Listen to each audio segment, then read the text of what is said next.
Welcome to Forum 360, your PBS channel. I'm Stephanie York, your host today, and thank you for joining us for a global outlook with a local view.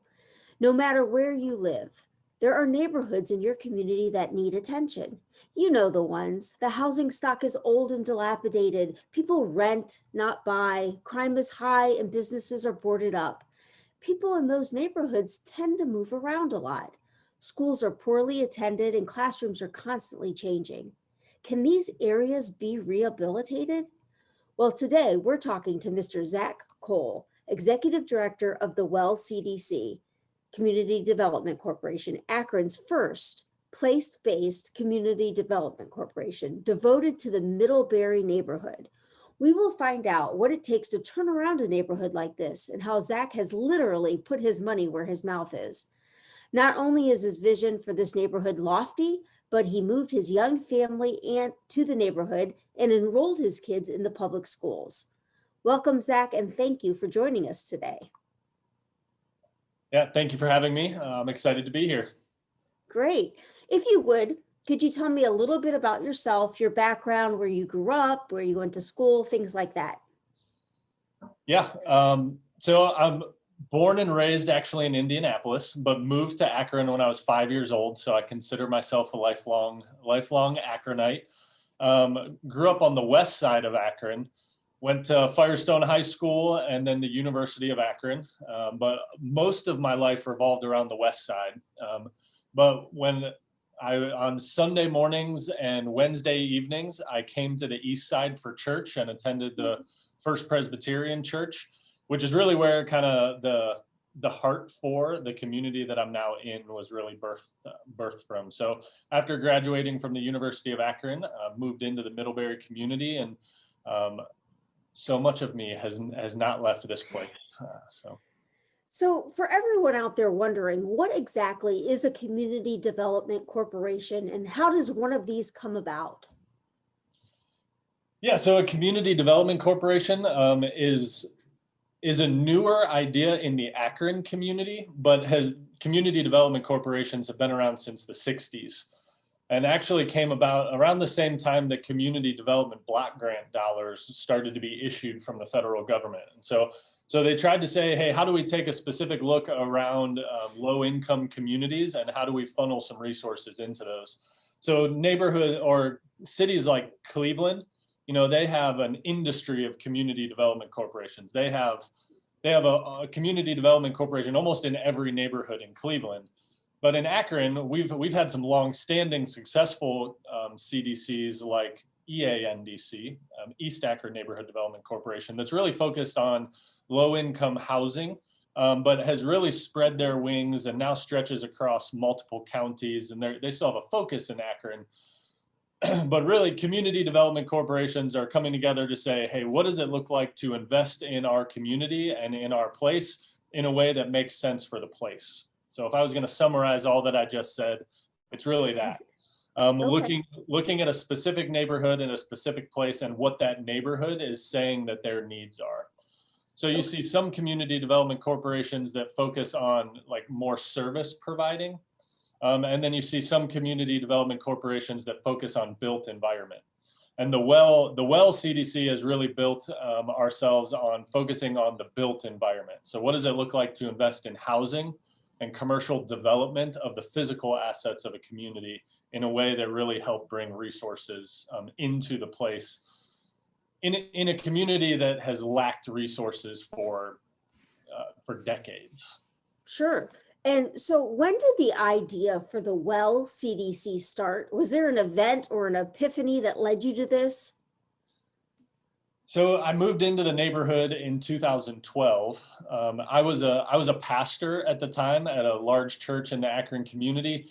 And really after moving into the neighborhood, just said I wanted to be engaged and invested in my neighborhood, in this place that I had grown up building and investing in relationships.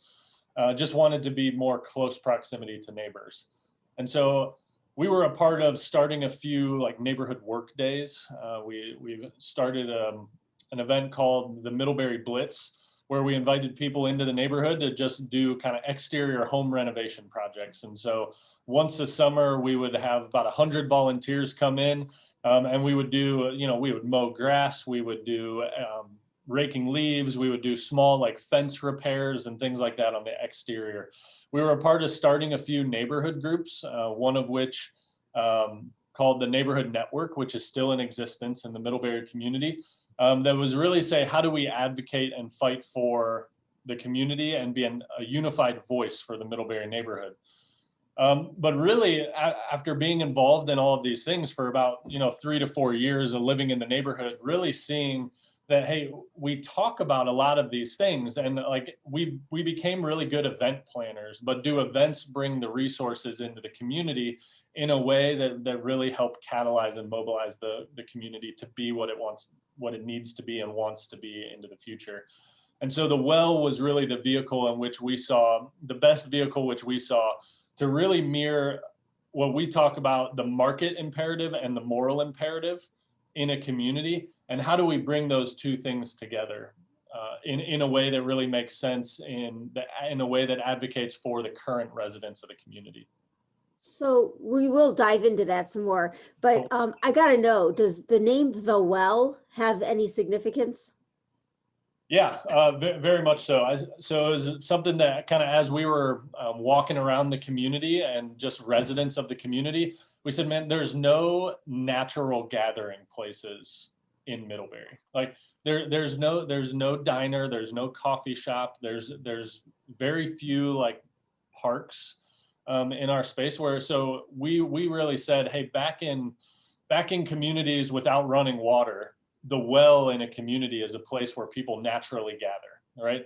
It was a place that no matter who you are, no matter where you're from, the roof over your head or not over your head, the income in your pocket or not in your pocket, the well in a community was a place that you had to go once, twice, maybe even 3 times a day.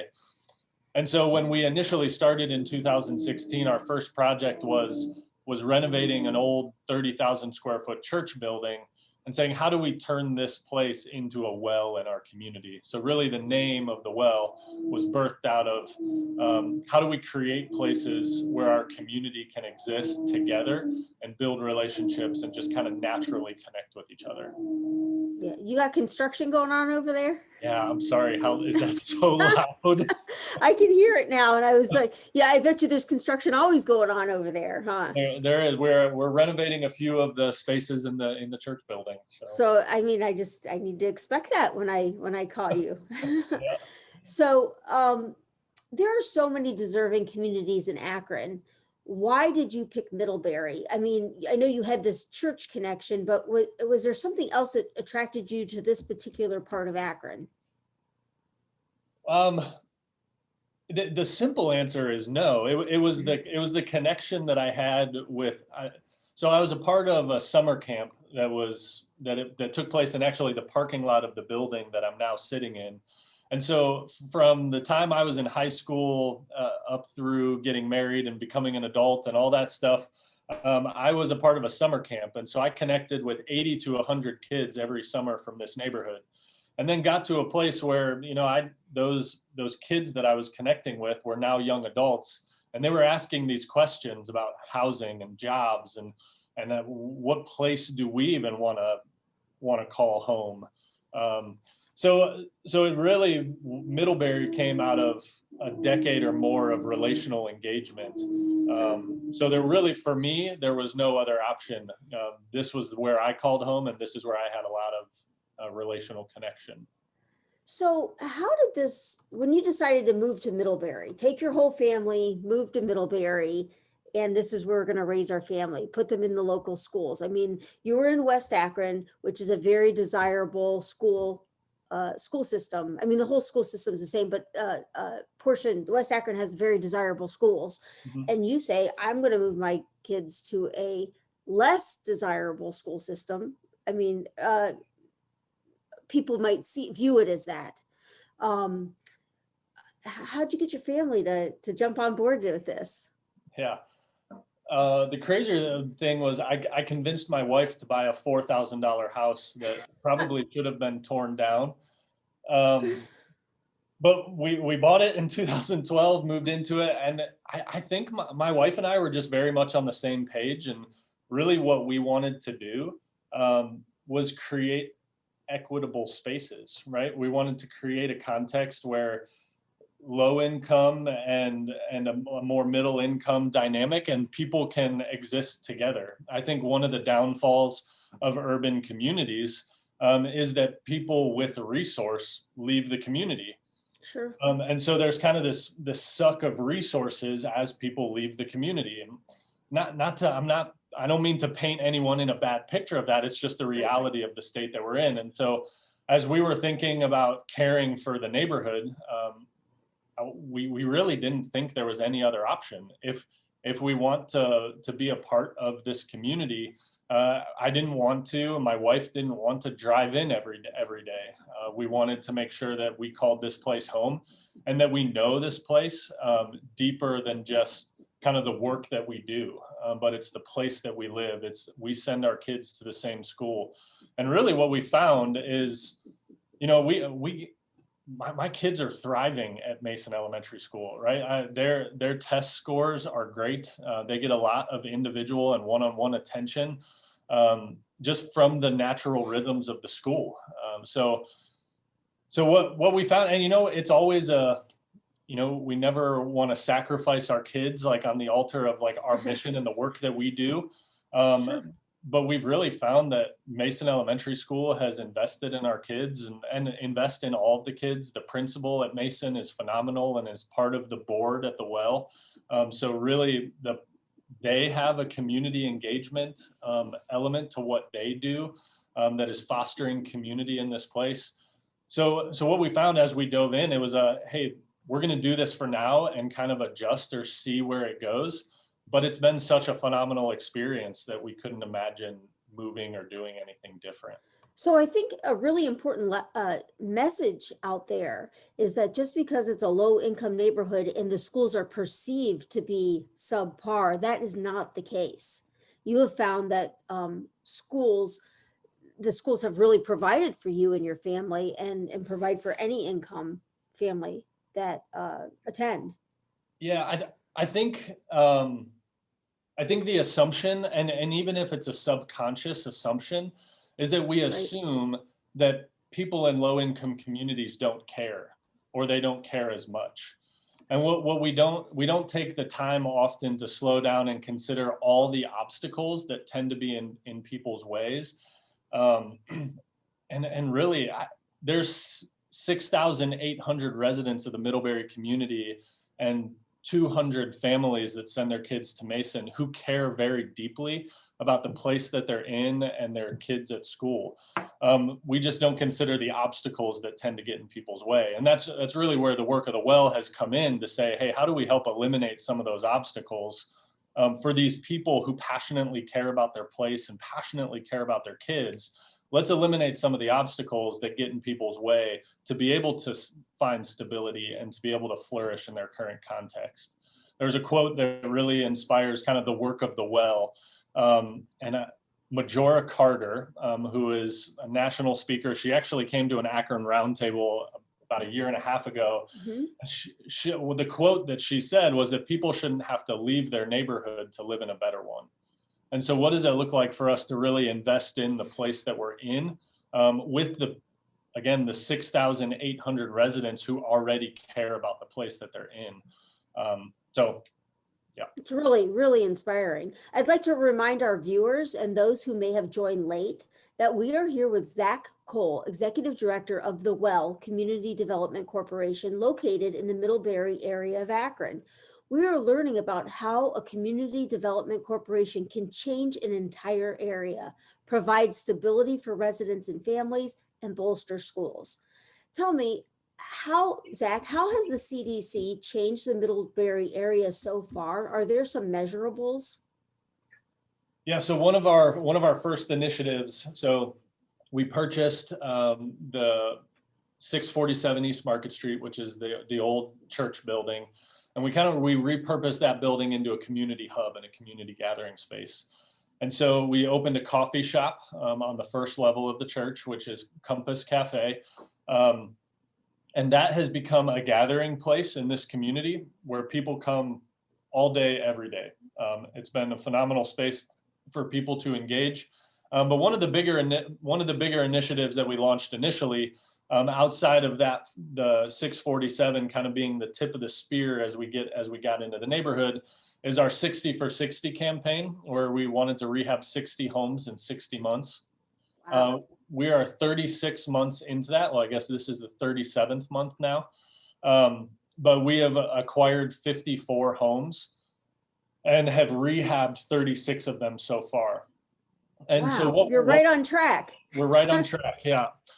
So one of the things that we're most excited about is now, after having properties now for almost 3 years, we're really starting to see the impact of home stability on families. And so as families are moving into home, we have several families who have been in this home, like the home that they rent from us, longer than they've ever been in a home in their life. And so we have incredible. A single mom, 5 kids. Oldest son is a freshman in high school, and they've never lived in one home longer than a year. And so the impact that's being able to stay in that home has for them on their life is that son starting high school now has a better opportunity to spend 4 years at the same high school. And the impact that has on their ability to then graduate from high school is huge. And so now 3 years in, we're really starting to see stability. We're starting to see people caring about the place that they live. It's not just a place that they stay, but it's a home that they're investing in, right? Sure. And so even if they don't own it yet, they're moving down a pipeline or a path towards home ownership because of the stability that's been provided by having a landlord who cares and someone who's willing to work with them when times get hard. So you have 52 properties over, what's the area of this? Is it 1 block, 2 blocks? Is it a street, 2 streets? Like what's the footprint? Yeah, so Middlebury is, I should actually get like the square mileage, because Sure. I ask that question all the time. But it's 2,700 homes. Okay. So which is a relatively small neighborhood. Like if you think about that compared to some of the other neighborhoods around Akron, Middlebury is not huge. It's not like some of the neighborhoods in West Akron, but it's 2,700-ish homes, about 6,800 residents. If you think about East Market Street, I don't know how many of the listeners are from the Akron area, but if you think like Summa Hospital to Goodyear World Headquarters, Okay. that strip of Market Street, and then the neighborhoods on the north and south side of Market, Okay. is really the breadth of Middlebury. And you own properties in that whole area, or is it concentrated in 1 block? Yeah, so we have 2 priority areas, which is where we saw the highest concentration of current homeowners. Okay. So we have the priority zone, kind of what we call priority zone number 1, which is east of Summa Hospital, north of Market Street. And then we have priority zone number 2, which is south of Market Street around Mason Elementary School. And okay. so I'm just trying to figure out how you're figuring out where to go so that if people want to replicate this or do this somewhere else. I mean, do you see this working in other areas of Akron? Yeah, absolutely. I think one of the beautiful things that, like I mentioned, and I'm sorry, I know you said we're going to get into this, the market and moral imperative. Yeah, let's get into it now. Yeah, it's such a driver of what we do. So housing is a space where there's a real market imperative, right? There's an exchange of goods and values. There's an exchange of resources. Someone buys a house, someone needs to rent a house, and you pay rent for that house.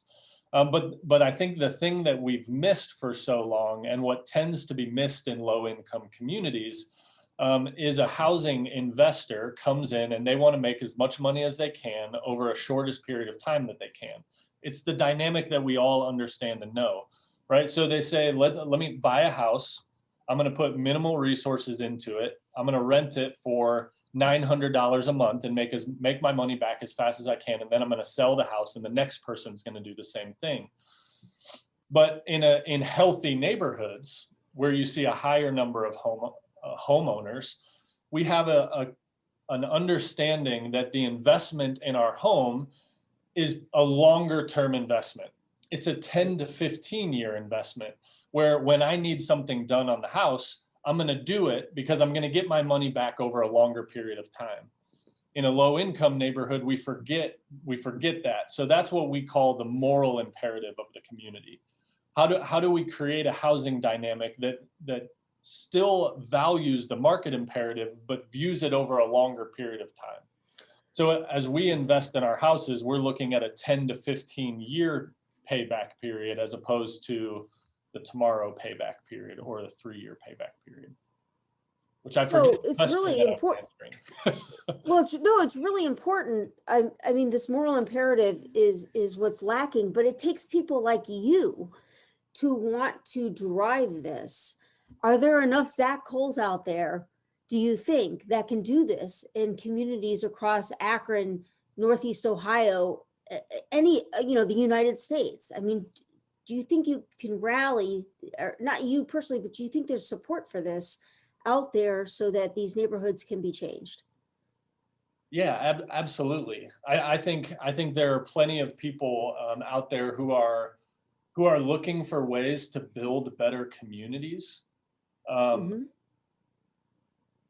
I think there's a generation of people who are saying, "Hey, I want to love and value the place that I'm in, and I want to build a better place," right? And the balance there is going to be: are there people who are willing to take a more long-term approach to payback and to a return on it? And we are funded as a nonprofit because we aren't just looking at housing, but we also invest heavily in the local elementary school. We just completed a workforce development cohort with Summa Hospital, where some of the single moms in our houses are now being employed at Summa Hospital because we are working That's great. with the human resources department at Summa. And we actually just had a first round of moms actually get hired after their workforce development process. That's great, because I was going to ask about the kind of community support you get, and the kind of, like, do you have to apply for grants, and do you have individual donors, and quite frankly, have you been able to convince any of your friends to move to Middlebury because of what you do? Yeah, we that's one of the things in the first 4 years, and one of the reasons why we've been able to do the things that we do is because of the community support that we've gotten. And so everyone from individual philanthropists, both small and large gifts, to the foundations in the Akron community, have really supported us because they see kind of the long-term approach that we're taking, and trying not to just say, hey, how do we hit the kind of the surface level base needs, but how do we think about the system, the neighborhood as a system, and really caring about all the different arms and different pieces of the system, in thinking about how do we build a context where our community can flourish and individuals can thrive. So I think we've gotten a lot of community support in that. We are excited about like moving forward and really looking at some different kind of housing investments that I think will be really encouraging, and will really marry, again, that market and moral imperative, where we'll have people all over the community who will be able to invest in housing investment pools that will then be able to invest in housing in our community. We do have, so one of the things that, prior to starting the Well, that I think kind of bode well for the Well, was the fact that we had rehabbed 8 homes in our community before we ever had an entity to do it with. Yeah. And so there are a handful of families in our community that have moved into the community, that have stayed committed to the community, who are a part of the Well, either on staff or on the board. And we are excited about that. So we do have a handful of young families who are moving into the community, who are moving into the community and excited about the future of the community.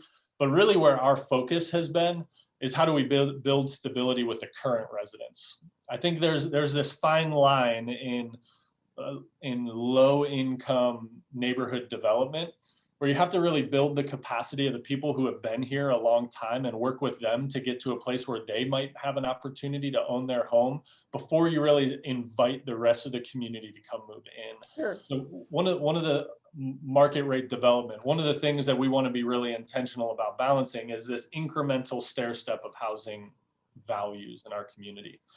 And so what we don't want to see is a neighborhood go from a $30,000 home value to a $150,000 home value, because that's where overnight, because that's really where you see the term gentrification, like the unhealthy side of gentrification comes when decisions start to be made and market imperatives start to drive everything.